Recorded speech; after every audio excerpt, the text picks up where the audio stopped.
সুপ্রিয় দর্শক মণ্ডলী, সবাইকে শুভেচ্ছা। আজ আমরা আমাদের একজন সাংবাদিক বন্ধুর সাথে কথা বলবো।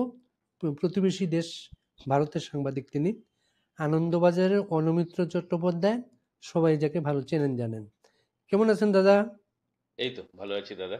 আপনি ভালো আছেন তো? অস্ট্রেলিয়া সব ঠিকঠাক তো? হ্যাঁ, সবাই সে- ঠিকঠাক আছে দাদা। আমি শুরুতেই আপনাকে যেটা জিজ্ঞেস করছি, হুম। আপনি আনন্দবাজারের সাথে জড়িত আছেন অনেক দিন, এবং আপনি মূলত, আমার যা ধারণা আপনার কাজকর্মে মনে হয়, আপনি বাংলাদেশ পাতা বা বিভাগটাই আপনি দেখেন, নিয়মিত দেখেন।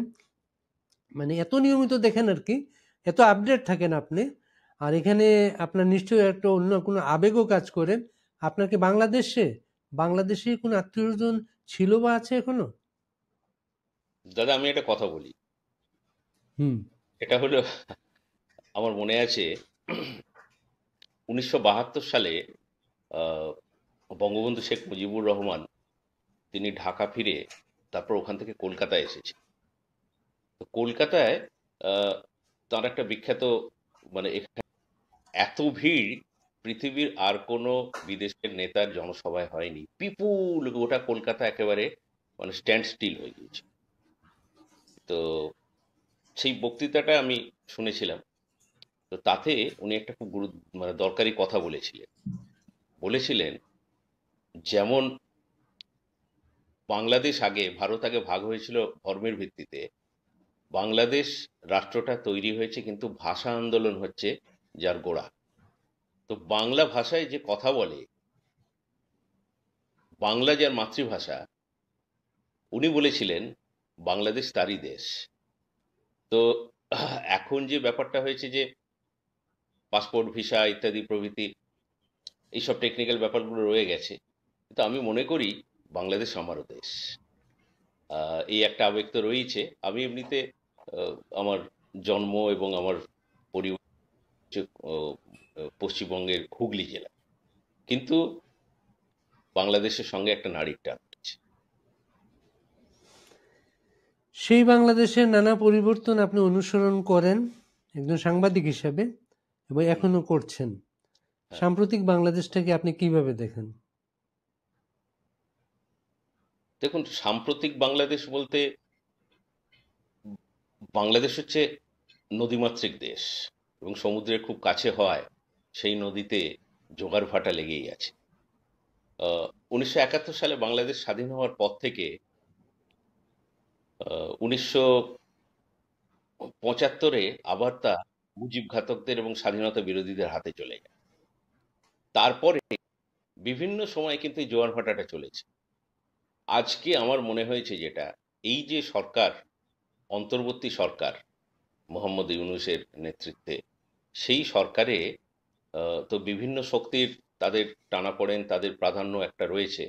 সেখানে ধর্মীয় মৌলবাদী শক্তি এবং মুজিব ঘাতকদের একটা ভালো রকম প্রভাব রয়েছে।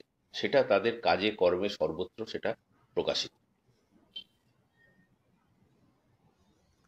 আরেকটা বিষয়, আপনি যেহেতু 75 পর্যন্ত একটা সময় বলেছেন, 75-এর পরের একটা সময় গেছে, তারপরে আবার এখন আওয়ামী লীগ ছিল মাঝখানে, আওয়ামী লীগ এখন ক্ষমতায় নেই। তো আমি সাংবাদিক হিসেবে ভারতে যখন বিভিন্ন সময় কাজ করতে যেতাম, আমি হুম, হুম। অনেকের সাথে কথা বলার চেষ্টা করতাম। তা হ্যাঁ। আমার তখন আওয়ামী লীগ ক্ষমতায় নাই, কিন্তু এটা ইয়া পর্যন্ত, 1996-এর আগ পর্যন্ত। হুম, হুম, হুম, তখন আমার অনেক ক্ষেত্রে মনে হতো, হুম, হুম, অনেক ভারতীয়, হুম, বিশেষ করে ভারতীয় ব্যবসায়ীরা ঢাকায় একটা অ্যান্টি ইন্ডিয়ান দলকে ক্ষমতায় চায়। একটা অ্যান্টি ইন্ডিয়ান ক্ষমতায় থাকলে ঠান্ডা মাথায় ব্যবসা করা যায়, প্রো ইন্ডিয়ান দল ক্ষমতা থাকলে ওদের ব্যবসা তো ঠান্ডা করা যাবে না, এটা মনে হতো সেটা।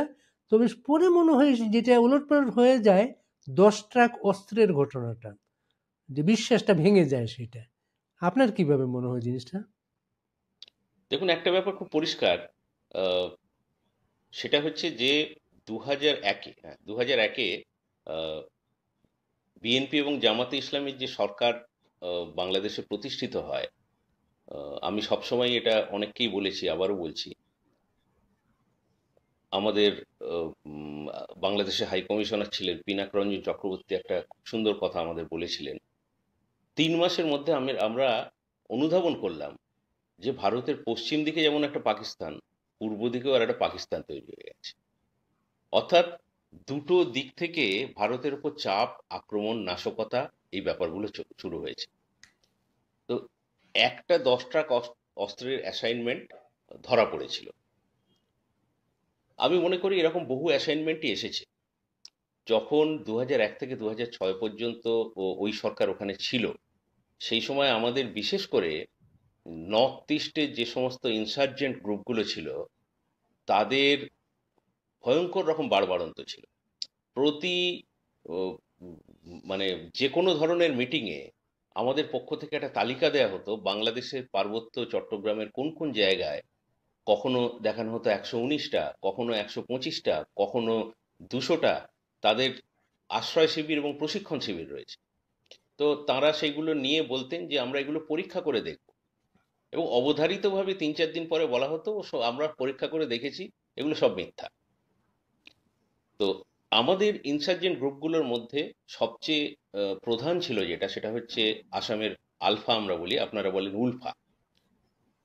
সেই উলফার নেতৃত্বে অজস্র অজস্র আপনার বিভিন্ন রাজ্যের বহু ও, জঙ্গি গোষ্ঠী তারা তৈরি হয়েছিল, তাদের তৈরি করা হয়েছিল পূর্ব পরিকল্পনা অনুযায়ী। তাদের অস্ত্র শস্ত্র প্রশিক্ষণ সমস্ত দেয়া হতো হচ্ছে বাংলাদেশের মাটি। তো এই যে ব্যাপারটা, এটা তারা কিন্তু কন্টিনিউয়াস অস্বীকার করে যেত। এরপরে 2000, এরপরে শেখ হাসিনা সরকার, এরপরে তো 111-এ সরকার এলো এবং তারপর নির্বাচন হলো, শেখ হাসিনা ক্ষমতায় এলেন।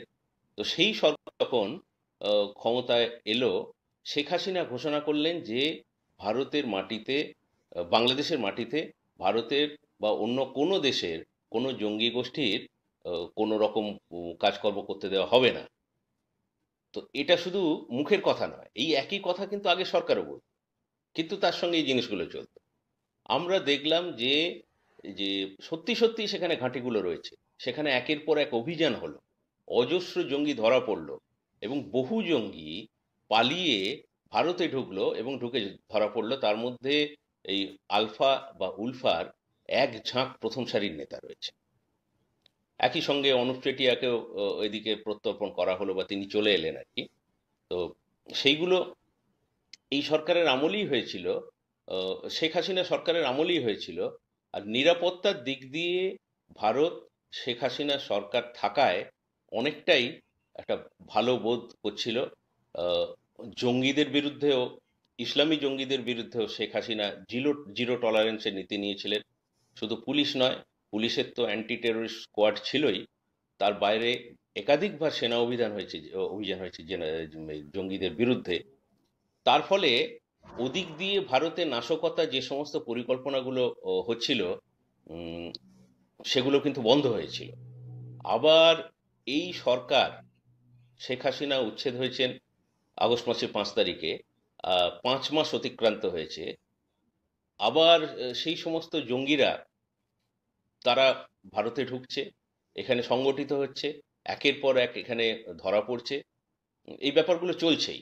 এবং মজার কথা হচ্ছে যে এই সরকার এই সরকার ক্ষমতায় গিয়েই, ধরুন, এবিটি, আনসারুল্লাহ বাংলা, তাদের যে প্রধান নাম হচ্ছে জসিমউদ্দিন রহমানি, তাকে মুক্তি দিয়ে দিল। এবং অদ্ভুতভাবে জেল থেকে তিনি একটা হুড খোলা গাড়িতে মাইকে বক্তৃতা করতে করতে জেল থেকে বেরিয়ে আসছেন, যেন একজন রাষ্ট্রপ্রধান বেরিয়ে আসছেন, রাষ্ট্রনেতা বেরিয়ে আসছেন, এরকম একটা ব্যাপার। তো এর বাইরে আন্দোলনের নামে জেল ভেঙে বহু জঙ্গিকে ছেড়ে দেওয়া হয়েছে। তাদের ধরতে পুলিশ, সাধারণ মানুষ তারা প্রাণপাত পরিশ্রম করেছে, বহু নিরাপত্তারক্ষী তারা প্রাণ দিয়েছে, তাদের অবলীলায় ছেড়ে দেওয়া হলো। এবং তারপরে যারা রইল, সকলের চোখের আড়ালে, এই সময় বাংলাদেশে কোট আনকোট স্বাধীন মিডিয়া চলছে, তারা কেউ খবরও করে না। গত 5-6 মাসে 700-750 জঙ্গিকে এইভাবে ছেড়ে দেওয়া হয়েছে। তো এই হচ্ছে অবস্থা। আমি জানি না দেশটা কোন দিকে যাচ্ছে, আমার মনে হয় এদের ব্যবহার করা হবে বলেই ছাড়া হচ্ছে। এই হলো ব্যাপার। বলতে কি আপনার আবার একটা নতুন জিনিস করে মানে আমি শেষ করি একটা জিনিস আমার একটা জিনিস। হুম। একটা লাইন শেষ করি। সেটা হচ্ছে যে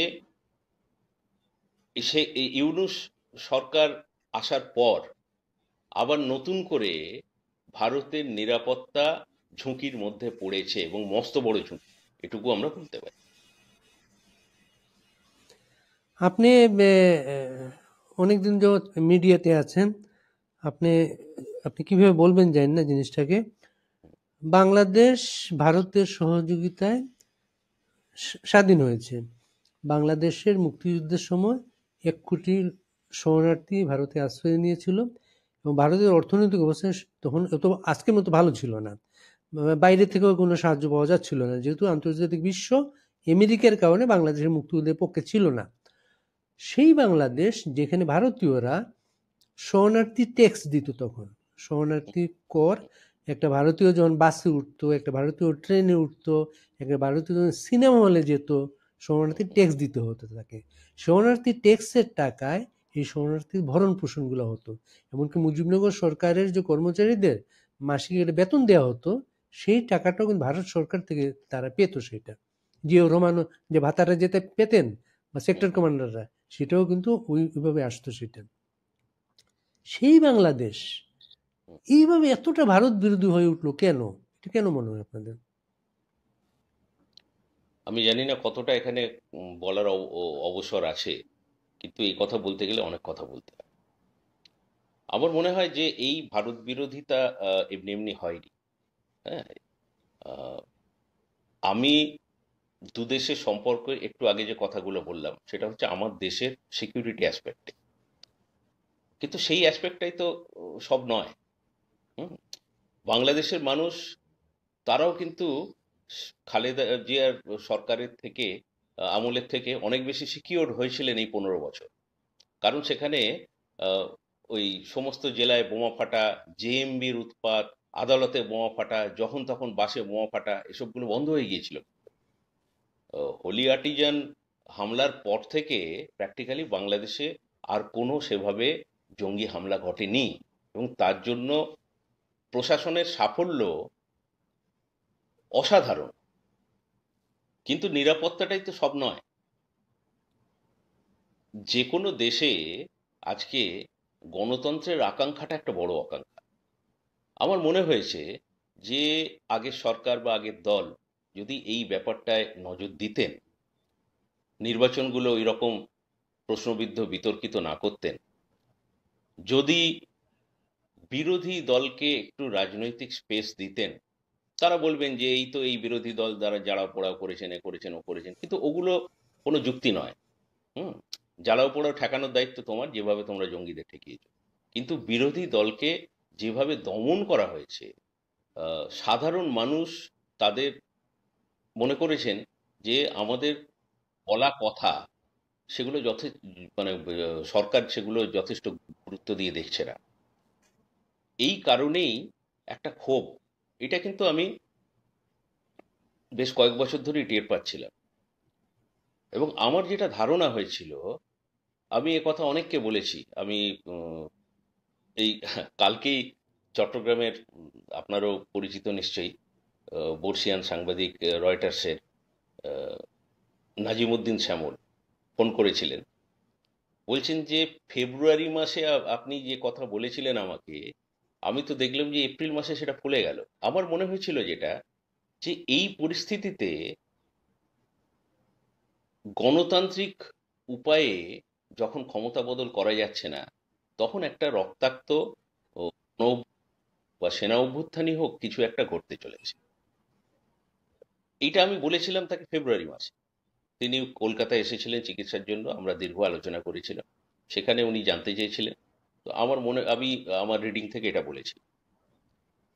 আমি কিন্তু 2023 সালে এপ্রিল মাসে বাংলাদেশে যাই যখন, বিভিন্ন মহলের সঙ্গে যোগাযোগ, তখন অদ্ভুতভাবে একটা জানতে পারি। সেটা হচ্ছে যে এইভাবে বিভিন্ন যে সমস্ত এই গণ আন্দোলন বা গণবিক্ষোভগুলো করা হচ্ছে, এইগুলোকে একসঙ্গে করে একটা উচ্ছেদের জন্য একটা চেষ্টা হবে, সরকার উচ্ছেদের জন্য, এবং তারপর একটা নতুন সরকার বসানো হবে। এবং সেই সরকারের মাথায় থাকবেন মোহাম্মদ ইউনূস। আমি আনন্দবাজার পত্রিকায় এপ্রিল মাসে এসে এত ডিটেলসে লিখতে পারি না, কিন্তু একজন বিশিষ্ট আন্তর্জাতিক মানের অর্থনীতিবিদকে মাথায় রেখে সরকার গঠন করে এই সরকারকে প্রতিস্থাপন করার চেষ্টা হবে, এই মর্মে একটা রিপোর্ট লিখেছিলাম। তো সেটা আছে ওখানে। এই ব্যাপারগুলো বোঝা যাচ্ছিল, কিন্তু আমার কথা হচ্ছে, আমি যখন বুঝতে পারছিলাম সরকারের এত চোখ কান, সরকারের এত সিকিউরিটি এজেন্সি, গোয়েন্দা নেটওয়ার্ক, তারা বুঝতে পারছিলেন না, আমি বিশ্বাস করি যে এটা অসম্ভব ব্যাপার, এটা হতে পারে না। তার মানে হচ্ছে সরকারের মধ্যে মাননীয় প্রধানমন্ত্রীকে প্রভাবিত করতে পারেন এমন কোনো বিশিষ্ট লোক বা লোকেরা বা একটা কোটারি তাকে ঘিরে রেখেছিল, এবং তারা বিপথে পরিচালিত করেছিল তাকে, যার ফলশ্রুতি হচ্ছে আজকের এই সরকার উচ্ছেদের অভ্যুত্থান। আমি জানি না আমি আপনাকে পরিষ্কার করে বোঝাতে পেরেছি কিনা, নইলে এরও আরো বিস্তারিত ব্যাখ্যা করা যেতে পারে। আমি এখন ওখান থেকে চলে আসা কলকাতায় থাকা অনেক নেতা এবং এদের সঙ্গে কথাবার্তা বলছি, তাদেরও সেই একই ক্ষোভ, একই বিক্ষোভ, যে আমরা কিন্তু সাধারণ মানুষের কথায় যখন তার কাছে পৌঁছে দিতাম তিনি শুনতেন সব, কিন্তু তারপর দেখা যেত কোনো এক অদৃশ্য কারণে সেগুলো বদলে যেত। তিনি আমাদের থেকে কোনো একজন দুজন ব্যবসায়ী, আমি খুব নাম করে বলছি, দরবেশ নামে পরিচিত ছিল সালমন এফ রহমান, তিনি ভীষণ রকমভাবে প্রভাব বিস্তার করতেন প্রধানমন্ত্রীর উপর। এবং কখনো আহ, আমার মনে হয়েছে যে তিনি এই অভ্যুত্থানের একটা পার্ট, এই যে চক্রান্তের তার একটা পার্ট, এবং তিনি সম্পূর্ণ ভুল জায়গায় দলকে পরিচালিত করেছিলেন, যার ফলশ্রুতি হচ্ছে আজকে অজস্র মানুষ এই যে প্রচন্ড খারাপ অবস্থার মধ্যে পড়েছে, খুন হচ্ছে, দেশ ছাড়া হয়েছে, শয়ে শয়ে মানুষ। তো এই জিনিসগুলো হয়েই চলেছে, এগুলোকে অ্যাভয়েড করা যেত, এগুলো অ্যাভয়েড করা যেত। সব রাগ গিয়ে পড়লো কেন ভারতের উপর? হ্যাঁ, হ্যাঁ, সরি, সেটা হচ্ছে যে ভারতের উপর কেন গিয়ে রাগটা পড়লো, এই সরকারকে সবসময় আগলে এসেছে ভারত।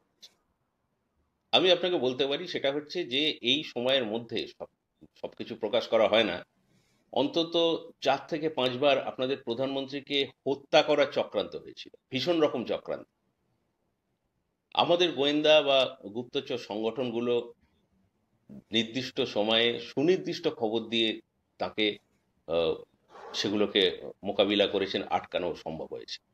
শুধু এখানেই নয়, তার সঙ্গে এটা কি এই আওয়ামী লীগ এই আওয়ামী লীগের আমলেই এটা এটা দু আওয়ামী হাজার লীগের নয় থেকে?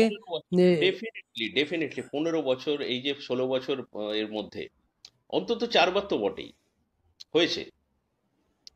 তো এছাড়াও এই সরকার যেহেতু নিরাপত্তার দিক দিয়ে ভারতের মানে পক্ষে ঝুঁকি নয়, হুম, তো সেই হিসেবে এই সরকারের দিকে ভীষণভাবে বন্ধুত্বের হাত ভারত বাড়িয়ে দিয়েছিল, এবং সেটা আগের কংগ্রেস সরকারও যেমন করেছিল সেই নীতি এখনকার বিজেপি সরকারও কিন্তু আহ, বয়ে নিয়ে চলেছে। তারা এই নিয়ে কোনো বিচ্ছেদ করেনি। এই যে ব্যাপারটা, এটার ভীষণ রকম বিরূপ প্রভাব বাংলাদেশের মানুষের মধ্যে পড়েছে, এবং তাদের মধ্যে একটা ধারণা হয়েছিল যে মানুষ নয়, দিল্লি যেন শেখ হাসিনা সরকারকে ঢাকাতে বসিয়ে রেখেছে কুর্সিতে। আমি জানি না কতটা ঠিক, আমার মনে হয় না পুরোটা ঠিক। হ্যাঁ, কিন্তু এটা ঘটনা যে ভারত শেখ হাসিনা সরকারের ভীষণ রকম মানে পরীক্ষিত বন্ধু ছিল, যে কারণে যে ব্যাপারটা, এবং আজকে তো বিভিন্ন ধরনের ভাষ্য ছড়িয়ে দেওয়া হচ্ছে। আজকে তো রিসেট বাটন টিপে আপনি যে মুক্তিযুদ্ধের কথা বলছিলেন সেও ভ্যানিশ করে ফেলেছে। বাংলাদেশের ইতিহাস নাকি 2024-এর এই এই জুলাই মাসের এই তথাকথিত বিপ্লব থেকে নাকি শুরু হচ্ছে, তার আগে কেউ নেই। এসব কথাগুলো কে বলে? এই যে কথাগুলো বলা হচ্ছে এগুলো তো জামাতে ইসলামীর কথা। যে জামাতে ইসলামী এখনো মনে করে যে 1971 সালে তারা সঠিক অবস্থানে গিয়েছিল, আজকে তো মুখোশ তাদের খুলে গেছে। এই এই এতদিন ধরে জামাত বলে আসছিল যে না আমরা মুক্তিযুদ্ধের পক্ষে, এখন আমরা মুক্তিযুদ্ধের পক্ষে, কিন্তু এখন তো ওই তাদের আমির পরিষ্কার বলছে যে এই কারণে আমরা মুক্তিযুদ্ধের বিরোধিতা করেছিলাম, কারণ আমাদের মনে হয়েছিল বাংলাদেশের স্বাধীনতা নয়, এটা নাকি ভারতের হাতে বিকিয়ে দেয়া হচ্ছে, করদ রাজ্যে পরিণত করা হচ্ছে। এই জন্য আমরা বলি যে আমাদের সেদিনের অবস্থান সঠিক ছিল। এখন এইসব কথাগুলো বলছেন বিএনপির এক নেতা সম্প্রতি বলেছেন যে এইরকম একটা সংকটের সময়ে আহ, যখন নতুন করে আবার এই ইতিহাস এবং সব জিনিসগুলো উঠে আসছে, আলোচনা হচ্ছে, চর্চার মধ্যে রয়েছে, তখন কিন্তু জামাতে ইসলামীর কাছে একটা সুবর্ণ সুযোগ ছিল। তারা সেই সময়কার ভূমিকার জন্য দুঃখ প্রকাশ করতে পারতো, ক্ষমা চাইতে পারত।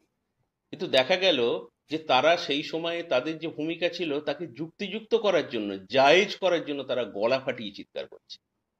তো তাদের কথাই বলছি এই সমস্ত বৈষম্য বিরোধী ছাত্র দলের লোকেরা। এবং সরকার, যে পাঁচ সরকার, আগস্ট হুম, সরকার কিন্তু দেখা যাচ্ছে যে এই জামাতে ইসলামীর কর্মসূচি তারা বাস্তবায়িত করছে। অর্থাৎ এই সরকারের উপর জামাতে ইসলামীর যে ভীষণ রকম প্রভাব আছে সেটা পরিষ্কার। 5ই আগস্ট যখন শেখ হাসিনা চলে গেলেন, আপনারা ওই দিনই কি জানলেন, না আরো আগে থেকে জানতেন শেখ হাসিনাকে নিরাপদে ভারতে নিয়ে যাওয়া হবে? না, আমি খুব পরিষ্কার আপনাকে বলি, আহ, আমরা সব রকম খবরই রাখছিলাম। শেখ হাসিনা কার সঙ্গে কি আলোচনা করছেন, কি করছেন না করছেন। তিনি বিভিন্ন ধরনের সমাজের বিভিন্ন ধরনের মানুষকে তিনি গণভবনে ডাকছিলেন, এই সংকট নিয়ে আলোচনা করছিলেন, কি করছিলেন, তার মেজাজ মর্জি কিরকম, তার মুড কিরকম, এই সমস্ত কিছুই আমরা খবর পাচ্ছিলাম। কিন্তু আমি একদম মানে খুব পরিষ্কার করে আপনাকে বলি, আমরা তো দূরের কথা, শেখ হাসিনাও জানতেন। শেখ হাসিনাও জানতেন না যে তাকে চলে যেতে হবে। অন্তত সেদিন 1টা 30 পর্যন্ত, দুপুর 1টা 30 পর্যন্ত তিনি জানতেন না যে তাকে চলে যেতে হবে। যতক্ষণ না আপনাদের এই সেনাপ্রধান, যাকে শেখ হাসিনাই অনেকজনকে টপকে বসিয়েছিলেন, তা তিনি এসে নির্দেশ দিলেন প্র্যাকটিক্যালি যে আপনাকে দেশের বাইরে চলে যেতে হবে, আপনার একটা সেফ প্যাসেজের ব্যবস্থা করা হয়েছে। তার আগে পর্যন্ত তিনি জানতেন বলে আমি মনে করি না। সেই সময় তার সঙ্গে থাকা অন্তত 2-3 জনের সঙ্গে আমি কথা বলেছি, আমি এখনো নিশ্চিত যে শেখ হাসিনা কিছু জানতেন না। তো তিনি যখন জানতেন না, আমরা কি করে জানবো? শেখ হাসিনা চলে যাবার পর বাংলাদেশের মিডিয়া মূল ভার্সনটা হচ্ছে শেখ হাসিনা পালিয়ে গেছেন। আপনারা কিভাবে দেখেন, শেখ হাসিনাকে বাংলাদেশের সামরিক বাহিনী সেখানে রেখে এসেছে, না শেখ হাসিনা পালিয়ে গিয়েছে? দেখুন, একটা জিনিস খুব পরিষ্কার, সেটা হচ্ছে যে প্রত্যেকে প্রত্যেকের দৃষ্টিভঙ্গি অনুযায়ী, তাদের অবস্থান অনুযায়ী ভাষ্য নির্ধারণ করে। সেখানে দাঁড়িয়ে আপনার যারা এইসব কথাগুলো পালিয়ে যাওয়াটার কথা বলছে, এটাও হয়তো ঠিক। কারণ তিনি তো আলটিমেট চলে গেলেন। তিনি তো বলতে পারতেন, সেনাপ্রধানের ওপরে তো তিনি, তিনি তো বলতে পারতেন যে আমি কোনোভাবে যাব না, বলেননি। তার পরিণাম কি হতো, সেটা কিন্তু ভয়াবহ হতো। হয়তো মানে তাকে ছিঁড়ে টুকরো টুকরো করে ফেলা হতো। যেভাবে তার বাবাকে হত্যা করা হয়েছিল নির্মমভাবে, যে একেবারে মানে একটা বুলেট নয়, একেবারে ছররা গুলির মতো যেভাবে বুলেটে ঝাঁঝরা করে দেওয়া হয়েছিল তার দেহ, তো এক্ষেত্রেও তাকে সেটাই হয়তো তার পরিণতি হতে পারত। কিন্তু এটাও ঘটনা যে তিনি নিজে চেয়েছিলেন কি চাননি সেটা পরের কথা, তাকে সেনাপ্রধান দেশের বাইরে পাঠিয়েছেন। এটা হচ্ছে বাস্তব। মানে আমি কি বলি বা না বলি, বা আমরা কি বলি বা না বলি, সেটা বড় কথা না। সেই রকম একটা পরিস্থিতিতে, এখন বাংলাদেশ গভর্নমেন্ট, হুম, এখন বাংলাদেশ সরকার শেখ হাসিনাকে ফেরত চাইছে। ভারত সরকার তার একটা স্ট্যান্ড, ভারতীয় সবগুলো রাজনৈতিক দল মিলে তাকে তাদের সবার সবার গেস্ট হিসেবে রিসিভ করেছে সেখানে। আর ভারত সরকার, বাংলাদেশ সরকার বলছে সেখানে ফেরত দিতে হবে। আসলে দিল্লির ভূমিকাটা আপনারা কি মনে করেন? দিল্লির মনটা কি আসলে? দেখুন, দিল্লির মন পরিষ্কার। শুধু দিল্লি নয়, আমাদের এখানে একটা সার্বিক ঐকমত্য। হাসিনাকে এখানে আনার ব্যাপারটা নিয়ে আহ, অন্তত কোনো প্রতিষ্ঠিত রাজনৈতিক দল, তার আশ্রয়ের কেউ বিরোধিতা করেনি। এবং তাকে ফেরানোর তো প্রশ্নই ওঠে না। যে সমস্ত তাকে যে ফেরানোর প্রশ্নই ওঠে না, সেটা আপনাদের বাংলাদেশের শাসকরাও খুব ভালো জানে। যে সমস্ত কূটনীতিক, তৌহিদ হোসেনের মতো আহ, পাকা কূটনীতিক, তিনি খুব ভালোই জানেন যে ভারতের ওপরই পুরোটা নির্ভর করছে। বাংলাদেশের কোনো কোর্ট, কোনো বিদেশ দপ্তর, কোনো এই উম, তথাকথিত অন্তর্বর্তী সরকার, এরা চাইলে ভারত সরকার শেখ হাসিনাকে ফেরাতে বাধ্য নন। এটা একেবারেই পরিষ্কার। তো আমার মনে হয় না যে দিল্লি শেখ হাসিনাকে বাংলাদেশের এই ঘাতকদের হাতে তুলে দেওয়ার কোনো রকম কথা ভাবছে, এবং সেটা করবেও না তারা। সাধারণত উম, একটা বাস্তব অবস্থা হচ্ছে শেখ হাসিনা পাসপোর্ট বাংলাদেশ সরকার বাতিল করেছে। মানে পাসপোর্টবিহীন মানুষ হচ্ছে রাষ্ট্রবিহীন মানুষ। মানে তার কোনো পাসপোর্ট হচ্ছে একটা মানুষের আইডেন্টিটি, সে কোন জায়গার মানুষ। পাসপোর্ট নাই তার, সে একটা রাষ্ট্রবিহীন মানুষ। রাষ্ট্রবিহীন মানুষকে একটা রাষ্ট্র যখন আশ্রয় দেয় তখন তাকে একটা ট্রাভেল ডকুমেন্ট দেওয়া হয়। অস্ট্রেলিয়াতে অস্ট্রেলিয়াতে যখন কাউকে প্রোটেকশন দেওয়া হয় যে সে তার দেশে ফেরত গেলে তার জীবন বিপন্ন হতে পারে, তখন অস্ট্রেলিয়া গভর্নমেন্ট ওই মানুষটাকে প্রোটেকশন দেয়। এটা প্রোটেকশনের আরেকটা মানে অ্যাসাইলাম, রাজনৈতিক আশ্রয়। রাজনৈতিক আশ্রয় যখন দেওয়া হয় একটা মানুষকে, তাকে একটা ট্রাভেল ডকুমেন্ট দেওয়া হয়। এই ট্রাভেল ডকুমেন্টের মূল মালিকটা আসলে জাতিসংঘের শরণার্থী বিষয়ক হাই কমিশন। সমস্ত ট্রাভেল ডকুমেন্টের রং হচ্ছে নীল। এটা হাই কমিশনের একটা সংকেতের সিম্বল। তো ভারত বাংলাদেশের সাবেক প্রধানমন্ত্রী শেখ হাসিনাকে একটা ট্রাভেল ডকুমেন্ট দিয়েছে। ট্রাভেল ডকুমেন্টের সাথে যে জড়িত জিনিসটা, সে রাজনৈতিক আশ্রয় কি দিয়েছে? আমি আপনাকে খুব পরিষ্কার করে বলি, সেটা হচ্ছে যে নতুন সরকার বাংলাদেশে আসে, এই তথাকথিত অন্তর্বর্তী সরকার আর কি। অজবরল একটা জিনিস, কি তাদের ম্যান্ডেট, কি তাদের কোনো কিছুই পরিষ্কার নয়। তো তারা এসে প্রথম যে কাজটি করেছিল সেটা হচ্ছে আগের সরকারের সমস্ত মন্ত্রী এবং পদাধিকারীদের তাদের পাসপোর্ট বাতিল করা। বলেছিল লাল পাসপোর্ট সমস্ত বাতিল করা হবে। আপনি খেয়াল করে দেখবেন, প্রথমেই সেই সময় বাতিল করা হয় সেটা হচ্ছে শেখ হাসিনা। এবং সেই সময়ই ভারত ট্রাভেল ডকুমেন্ট তার কাছে দেয় বলে খবর, তার হাতে তুলে দেয়। ট্রাভেল ডকুমেন্ট হচ্ছে তার নাগরিক পরিচিতি। আপনি যে অস্ট্রেলিয়ার যে ব্যাপারটা বললেন, পৃথিবীর সব দেশেই কম বেশি নিয়মটা একই, যেহেতু এটা রাষ্ট্রপুঞ্জের ব্যাপার। তো এক্ষেত্রেও তাই। হঠাৎ করে আজকে এই 5 মাস পরে কেন কথাটা উঠলো, এটা খুব অদ্ভুত। আপনাদের এই এই কিছু মানে আমারই পেশার লোক, তারা এখন প্রধান উপদেষ্টার মাউথপিস হয়েছেন, মুখপাত্র। তারা একটা প্রেস কনফারেন্স করেছিলেন।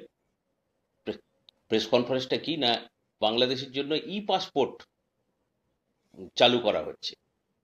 তো সেই প্রেস কনফারেন্স সাংবাদিক বৈঠকে অনেক রকম প্রশ্ন আসে। সেখানে কোনো একজন, তিনি আবার নতুন করে একটা প্রশ্ন তুললেন যে এই শেখ হাসিনার এবং বাকিদের কি পাসপোর্টের কি পরিস্থিতি। তখন তিনি বলেন যে তাদের পাসপোর্ট বাতিল করা হয়েছে। এটি কিন্তু এখন নয়, এটা করা হয়েছে 5 মাস আগে। এটা 5 মাস আগেই করা হয়েছে। যেহেতু এনারা এমনই গুরুত্বপূর্ণ ব্যক্তি, এনারা যে কথাই বলবেন সে কথাই খবর হয়। তো সেই জন্য বাংলাদেশের সব মিডিয়া আবার নতুন করে শেখ হাসিনার পাসপোর্ট বাতিল করা হয়েছে এইটা করে একটা মানে উম, এটা কেমন দিলাম গোছের একটা ব্যাপার আর কি, নতুন করে খবরটা করায়, এবং আমার ধারণা সেটা করানো হয়।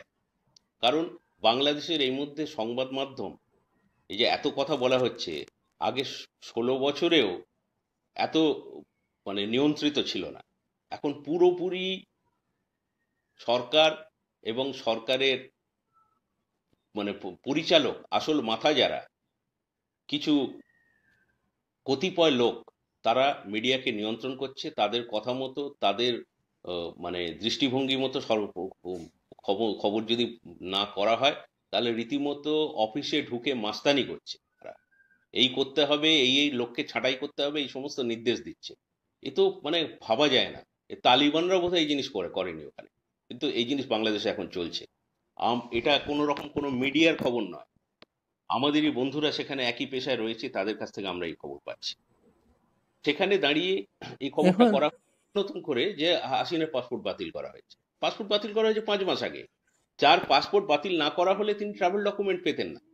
এবার ট্রাভেল ডকুমেন্টারও এ- একটা এ- সীমা না, আছে, এই যেটা সেটা জায়গাটায় একটা বাড়ানো হয়েছে। হ্যাঁ, সেটা আবার বাড়ানো এই হয়েছে। জায়গায় যারা এই জায়গাটায় রিপোর্ট যারা করেছেন তাদের এক ধরনের হয়তো তথ্য ঘাটতি হচ্ছে। মনে করেন একটা লোকের লাল পাসপোর্ট ছিল, লাল পাসপোর্ট ছিল গত 15 বছর ধরে। হ্যাঁ, হ্যাঁ, 15 বছর আগে যদি তার যদি সাধারণ পাসপোর্ট থাকে, হুম, সাধারণ পাসপোর্টটা থাকে, হুম, সেই পাসপোর্টটা লাল পাসপোর্ট পাওয়ার পরে যেহেতু হুম, এটা কোনো কাজে লাগে না, সেই হুম, পাসপোর্টটা কেউ রিনিউ করে নাই, সেই হ্যাঁ, পাসপোর্টটা আবার কোনো ভ্যালিডিটিই নেই। যেটা এক্স্যাক্টলি। ভ্যালিডিটিই নাই সেটা হুম, আবার নতুন করে আচ্ছা, আমি অন্য একটা প্রসঙ্গে যাই। হ্যাঁ, হ্যাঁ, সংখ্যালঘুরা সারা পৃথিবীতে দেশে দেশে সব দেশে সংখ্যালঘুরা এক ধরনের মানসিক অনিশ্চয়তায় ভোগেন, নিজেকে একটু সংকীর্ণ করে রাখেন, নানাভাবে ভয়ভীতিতে থাকেন।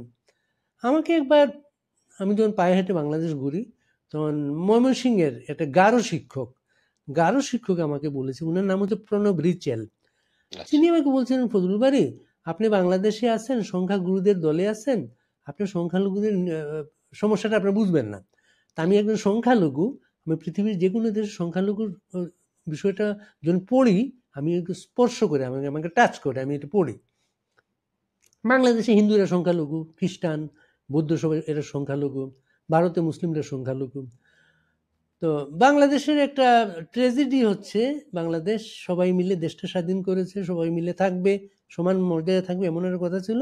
আমরা সেই কথাটা রাখতে পারিনি নানাভাবে আর কি। বাংলাদেশে নির্বাচন এলে, বাংলাদেশে নানা ঘটনার পরে আক্রান্ত হয়, সংখ্যালঘুরা আক্রান্ত হয়। এবারও সেটা হয়েছে এবং রাষ্ট্র সেটা বলার চেষ্টা করেছে, এটা সংখ্যালঘু হিসেবে তাকে মারে নাই কেউ, সে আওয়ামী লীগ করতে এর জন্য মেরেছে, এইভাবে যারা মেরেছে, হুম, যারা মেরেছে তাদেরকে একটা ইয়ে দেওয়া হয়েছে, ওয়াক ওভার দেওয়া, তুমি মারতে পারো, ওয়াক ওভার দেওয়া হয়েছে। একেবারে তাই তো হয়েছে।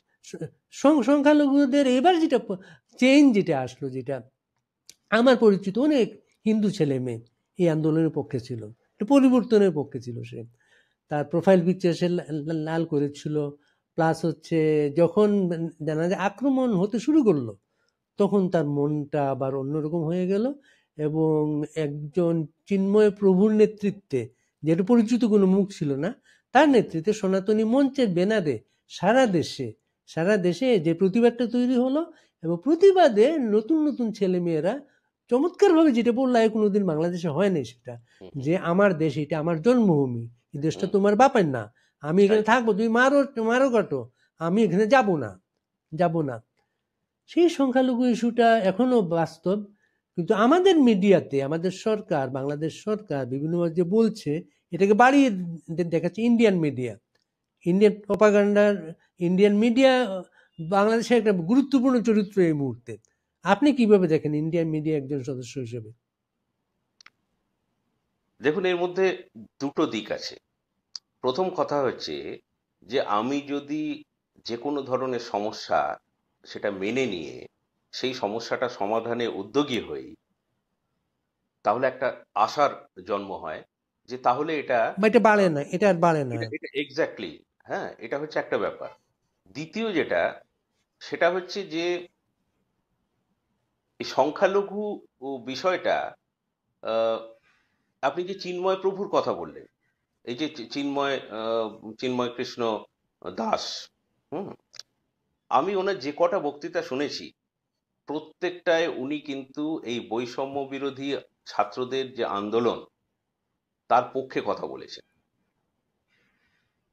কথা বলেছেন। তিনি বলেছেন যে গত 16 বছরে আওয়ামী লীগের আমলেও সংখ্যালঘুদের উপর আক্রমণ হয়েছে এবং আমরা সেগুলির বিচারের জন্য বারবার দাবি জানিয়েছি।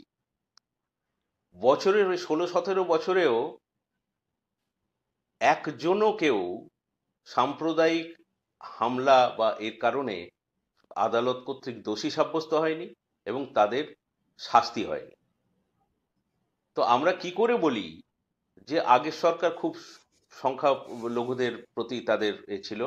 তো আমরাও কিন্তু এই সরকারকে উচ্ছেদ করা বা হটানো, তার পক্ষে ছিলাম এবং এই আন্দোলনের পক্ষে ছিলাম।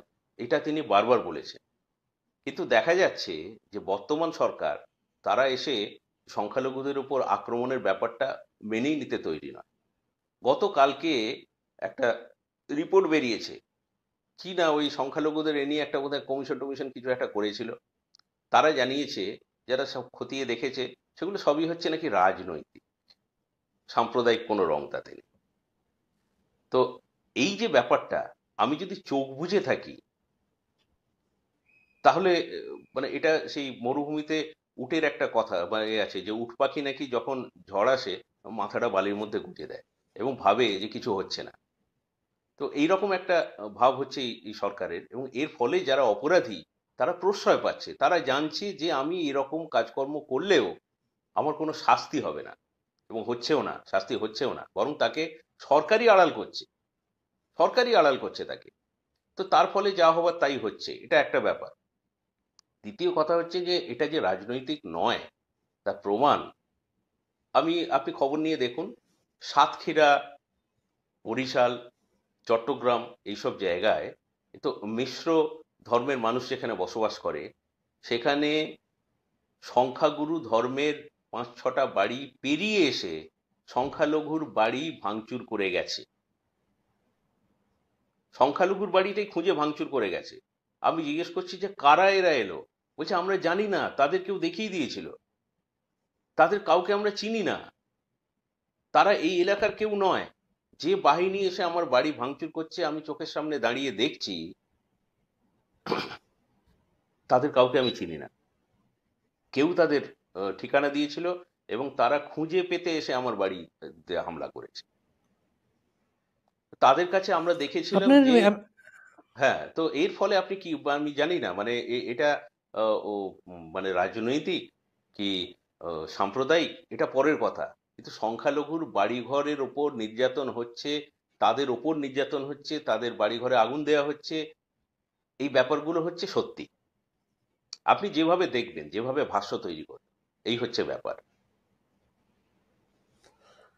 আপনারা ৭১-এ বাংলাদেশের শরণার্থীদের জন্য শরণার্থী কোড দিয়েছেন, নানা সহযোগিতা করেছেন। এখন সংখ্যালঘুদের নানা নির্যাতনের কথা বলছেন, তারা কষ্টের কথা বলছেন। এই নির্যাতিত মানুষদের জন্য কোনো সহায়তার কথা কি ভারতের কোনো পক্ষ ভেবেছেন? আমি আপনাকে বলতে পারি, সেটা হচ্ছে যে ওদেশে নির্যাতিত বহু মানুষ বিভিন্নভাবে আমাদের এখানে চলে এসেছে, এবং তারা এর কিন্তু সংখ্যা কেমন হতে পারে? এর সংখ্যাটা কেমন হতে পারে? খুব বেশি সংখ্যাটা নয়। তার কারণটা হচ্ছে, আমরা আগে শুধু এখন তো নয়, বিভিন্ন সময় ১৯৭৫ সালে, ২০০১-এ, সেই সময়ও আমরা দেখেছি যে সংখ্যালঘু শরণার্থীদের একটা ঢল আমাদের এই বাংলা বা ভারতের ওপর ও ও মানে পড়ে আর কি। তারা বোঝেন যে আমি এখানে আর থাকতে পারছি না, আমি আবার আক্রান্ত হতে পারি, আমার আমার জান প্রাণ সমস্ত বিপন্ন, এবং দেশ ছেড়ে তারা, শরণার্থী কেউ তো ভালোবেসে হয় না, কেউ ভালোবেসে হয় না, সমস্ত কিছু ছেড়ে তারা একটা অচেনা অজানা পরিবেশের দিকে এই যে ভেসে চলা, যে প্রাণটা আমি বাঁচাতে পারবো, আমার অপত্যকে বাঁচাতে পারবো, আমার সংসার যাক, আবার নতুন করে কেটে কুটে সেগুলো তৈরি করা যাবে, আমার সম্পদ যাক, আবার নতুন করে আমি সেই সম্পদ আহরণ করব, এদের যে ঢলটা এসেছিল, এবারে কিন্তু একটা খুব গুরুত্বপূর্ণ ব্যাপার যেটা আপনি বললেন, এইটা কিন্তু আমিও খেয়াল করেছি। আমার মনে হয়েছে যে এই চিন্ময় কৃষ্ণ নামে ভদ্রলোকের ওপর আক্রমণটা এসেছে এই কারণেই, সেটা হচ্ছে যে উনি যে যে যে জায়গায় গিয়েছেন সেখানে লাখো লাখো সংখ্যালঘু মানুষকে জড়ো করতে পেরেছে,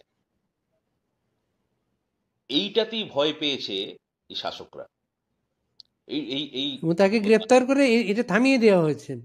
তাকে সেটা গ্রেপ্তার করার কারণে হ্যাঁ, হ্যাঁ, হ্যাঁ, মানে তিনি যে কথাগুলো বলছিলেন, সেই কথাগুলো হয়তো এদের প্রাণের কথা, মনের কথা বলে মনে হয়েছিল বলে এরা করেছিল। অতএব কণ্ঠটাকে রোধ করো, কণ্ঠটাকে রোধ করো, এবং সরকার কণ্ঠ রোধ করেছে, এবং এই সরকার বড় বড় কথা বলছে মানবাধিকার নিয়ে, অথচ আপনি দেখুন এই এই এই ভদ্রলোককে তো এই জিনিসটা করেইছে।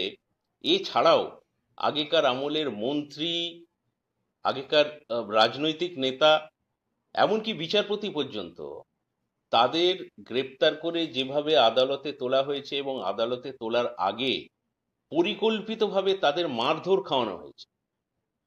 কিসের মানবাধিকার, কোথাকার মানবাধিকার এটা? এ নিয়ে কেউ কোনো কথা তো বলছে না। এত সমস্ত এই যে মব জাস্টিস চলছে, ভয়ঙ্কর সমস্ত ব্যাপার চলছে, মানে সকালবেলা থেকে এই সমস্ত ভিডিও এবং এতে রীতিমতো অসুস্থ লাগে। 4 তারিখে কোন একটা জায়গায় ছাত্রলীগের একটি ছেলে, 4 তারিখে তাদের ছাত্রলীগের আহ, আহ, এ ছিল, কি বলে, প্রতিষ্ঠা দিবস ছিল বলে সে একটা ঝটিকা মিছিলে নেতৃত্ব দিয়েছে। 9 তারিখ রাত্রিবেলা তাকে একেবারে মাছ কাটার মতো করে মানে কোপানো হয়েছে, খুন করা হয়েছে, তার হাত পায়ের রগ টগ সমস্ত কেটে দেওয়া হয়েছে। কারা রগ কাটে সে আপনিও জানেন, আমিও জানি। তাদের এটা হচ্ছে চিহ্ন, তারাই এই কাজ করেছে।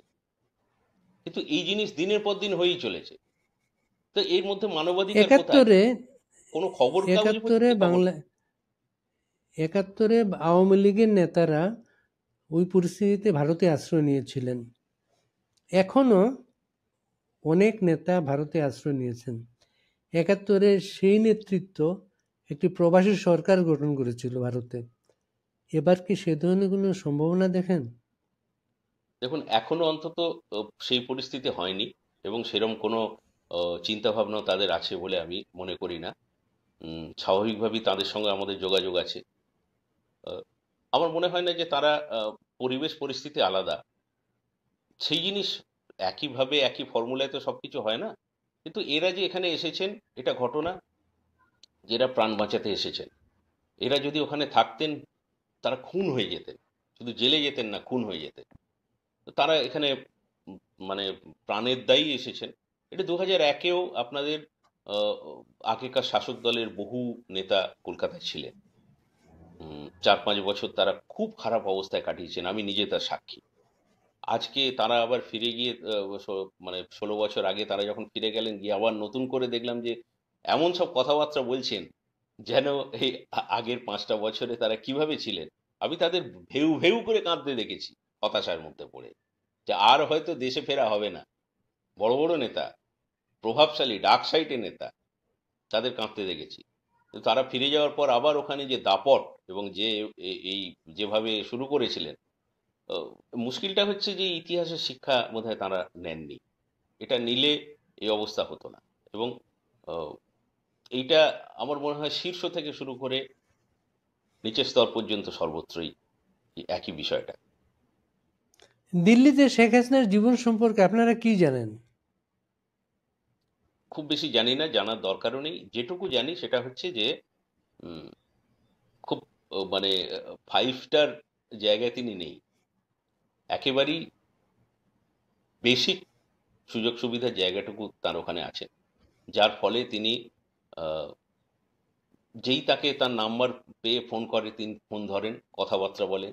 তারা আবার সেই নাম্বার, সেই এই কথাবার্তা আবার রেকর্ড করেন, করে আবার ইউটিউবে ছেড়ে 2 পয়সা ইনকামও করেন। তো এইসব হচ্ছে, এটা হয়তো কাম্য নয়। তার একজন সহকারীও নেই বলে আমি শুনেছি, যিনি অন্তত টেলিফোনটা ধরবেন, আহ, কে ফোন করেছেন, কি দরকার সেগুলো জেনে সত্যি সত্যি আহ, শেখ হাসিনাকে দেওয়ার সেই ফোনটা দরকার আছে কিনা সেটুকু বিবেচনা করবেন, সেরকম করারও কেউ লোক নেই। এটা একটা ব্যাপার। যারা তার সঙ্গে কথাবার্তা বলেন তারা আমাকে বলেছেন যে উনি ভয়ঙ্কর রকম একটা একাকিত্বে ভুগছেন। এটা হওয়াটাই স্বাভাবিক। 15 বছর যিনি গণভবনে এরকম একটা জায়গাতে সব সময় মন্ত্রী, দলের কর্মী, আমলা এদের বেষ্টিত ছিলেন, যার মানে এতটুকু কোনো ফুরসত বা অবসর ছিল না। এখন তো সম্পূর্ণ একা তিনি এই বাড়িতে আছেন বলে আমি শুনেছি। আহ, এটা তার পক্ষে খুবই যন্ত্রণার। তার ফলে তিনি, বয়সও হয়েছে তার, শারীরিক বেশ কিছু প্রতিবন্ধকতাও হয়েছে। 21শে আগস্টে যে বোমা হামলা হয়েছিল তারপর থেকে বেশ কিছু শারীরিক কষ্টের ব্যাপারও তার আছে বলে আমি শুনেছি। তো সেসব নিয়ে অত্যন্ত একাকী তিনি আছেন। আহ, ভালো থাকার কথা নয়, ভালো নেইও উনি আর কি। এই আ- হচ্ছে ব্যাপার। আপনি সাংবাদিক হিসেবে তার কি উনি ইন্টারভিউ করার চেষ্টা করেছেন বা সম্ভব এটা? হ্যাঁ, ডেফিনেটলি ডেফিনেটলি আমি চেষ্টা করেছি। কিন্তু উনি বলেছেন যে সময় হলে, এখন সেই সময় নয়। কারণ আমি ভারতের রাজনৈতিক আশ্রয়ে আছি, আমাকে কিছু বাধ্যবাধকতার মধ্যে থাকতে হয়। নিয়ম হচ্ছে, এটা আন্তর্জাতিক নিয়ম হচ্ছে যে আশ্রিত হিসেবে, অতিথি হিসেবে আমি যখন সেখানে থাকবো, রাজনৈতিক কর্মকাণ্ড ওইভাবে প্রকাশ্যে অন্তত সেই দেশের মাটিতে এটা করা যায় না। আপনি খেয়াল করে দেখবেন যে লন্ডনে, আমেরিকার কোনো শহরে এসব জায়গায় ভার্চুয়াল ভাষণ দিচ্ছেন, কিন্তু সেভাবে বাংলাদেশে বা ভারতের কোনো অনুষ্ঠানে, ভারতের যে কোনো অনুষ্ঠান এখন এই মুহূর্তে করাই যায়। যে কোনো একটা মানে আওয়ামী লীগের যে সমস্ত নেতারা আছেন বা সাধারণ মানুষ যেভাবে মানে যারা খোঁজ খবর রাখেন বাংলাদেশে, তাদের ডাকলেই বহু মানুষ হয়ে যাবে, একটা অনুষ্ঠান করা যায়। উনি কিন্তু সেখানে বক্তৃতা দিতে রাজি নন। আহ, এই হচ্ছে অবস্থা। বাংলাদেশে অনেক মিডিয়াতে ছাপা হচ্ছে যে বাংলাদেশের আহ, ভিসাটা, ভারতীয় ভিসা আগের মতো অ্যাভেলেবল না হওয়ার কারণে হুম। কলকাতার ব্যবসায়ীরা শুকিয়ে মারা যাচ্ছে। এটা কি সত্য? দেখুন, সম্প্রতি বাংলাদেশের আমার এক বন্ধু এসেছিলেন দীর্ঘদিন বাদে। তিনি উঠেছিলেন ওই নিউ মার্কেটের আশপাশের একটি হোটেলে। দীর্ঘদিন বাদে তাকে নিয়ে আমি ওই এলাকায়, মানে তার সঙ্গে দেখা করার জন্য ওই এলাকায় গিয়েছিলাম। আমি কয়েকজনের সঙ্গে কথাবার্তাও বলি, এবং আমি দেখি বহু কিন্তু বাংলাদেশের মানুষ রয়েছেন, এবং রাস্তাঘাট বেশ একদম মানে যে যে ছবিটা দেখানো হচ্ছে তা নয়।